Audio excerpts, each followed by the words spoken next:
यामिनी और दर्श, है ना। इधर देखिए, मैं आपको एक कहानी सुना रही हूँ, सभी बच्चे ध्यान से सुनेंगे और उसको समझेंगे, ठीक है। ए प्रेरणा, सामने देख। देखिए, कहानी का शीर्षक होगा संगठन में शक्ति, यानी एकता में शक्ति। देखिए, संगठन में शक्ति के मतलब अर्थ समझते हो, यानी कि एक संगठन मतलब एक, तो मैं आपको समझा रही हूँ। जैसे मेरे पास क्या है, ये 3 लकड़ियां, क्या है 3 लकड़ियां। अब मैं 3 बच्चों को खड़ा करूंगी, ठीक है, 3 बच्चों को खड़ा करूंगी और बाकी सब ध्यान से सुनेंगे। मैं जिसी का नाम लूंगी ना वो खड़ा होगा। ऋतिक, मनु, दक्ष, इधर आइए, बाकी सब ध्यान से सुनेंगे। इधर खड़े हो जाओ, इधर खड़े हो जाओ, आप भी इधर हो जाओ, आप भी इधर हो जाओ। देखिए, मैं ये 3 लकड़ियां दे रही हूँ तुम्हें, ठीक है। ये आप लीजिए, ये आप लीजिए, ये आप लीजिए, ठीक है। अब मैं तीनों को ये कहूंगी कि जैसे कि अब मैं तीनों को ये कहूंगी कि ये लकड़ी है, इस लकड़ी को तोड़ दो, ठीक है। मैंने आपको लकड़ियां दी है ना, इस लकड़ी को, तीनों को अलग अलग लकड़ी दी है। अब इस लकड़ी को आपको तीनों को एक एक लकड़ी दी है, एक एक लकड़ी को मैं तोड़ने के लिए कहूंगी, तो आप तोड़िए।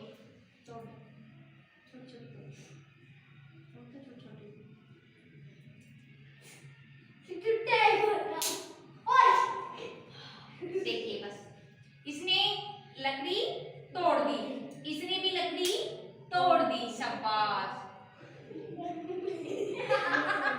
इसने भी लकड़ी तोड़ दी है।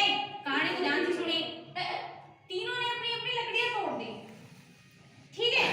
अब मैं ये कहूंगी कि ये सारी लकड़ी एक अकेला इंसान तोड़ेगा, यानी कि एक अकेला बच्चा, ये तू तोड़ के दिखा सारी। अब देखिए, इससे ये लकड़ी टूटती है कि नहीं टूटेगी? टूट जाएगी, आप बताइए। नहीं टूटेगी, देख, इससे ये लकड़ी सारी नहीं टूटी, इससे ये लकड़ी सारी नहीं टूटी। तो इस कहानी से अपन को क्या समझ में आ रहा है कि जैसे कि एक अकेला इंसान होता है ना, वो एक लकड़ी को तोड़ देता है और सारी जो लकड़ियां हैं वो नहीं टूट पाती एक अकेले इंसान से।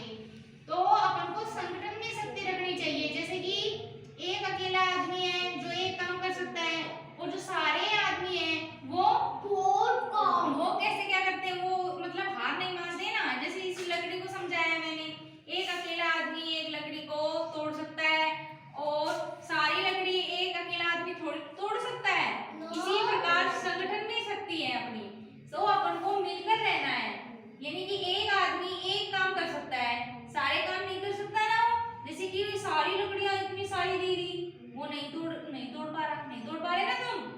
तो मैं इस कहानी से यही कहूंगी कि सबको संगठन में, जैसे एक पिताजी है, उसके 3 बेटे हैं, 3 बेटे हैं ना, जैसे मैंने लकड़ी के बारे में समझाया है, ऐसे मैं आपको परिवार के बारे में बताती हूँ।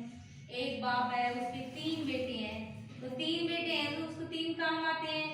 अगर एक अकेला रहेगा तो अकेला काम आएगा, कभी भी लड़ाई झगड़े हो जाएगा। तो तीनों मिलके संगठन में शक्ति होती है ना, एक अकेला काम करेगा वो, एक तीनों मिलके आएंगे, तीनों मिलके मतलब एक साथ इकट्ठे होंगे संगठन में, एक साथ होके अपना सारा काम मतलब अच्छे से हो जाता है ना।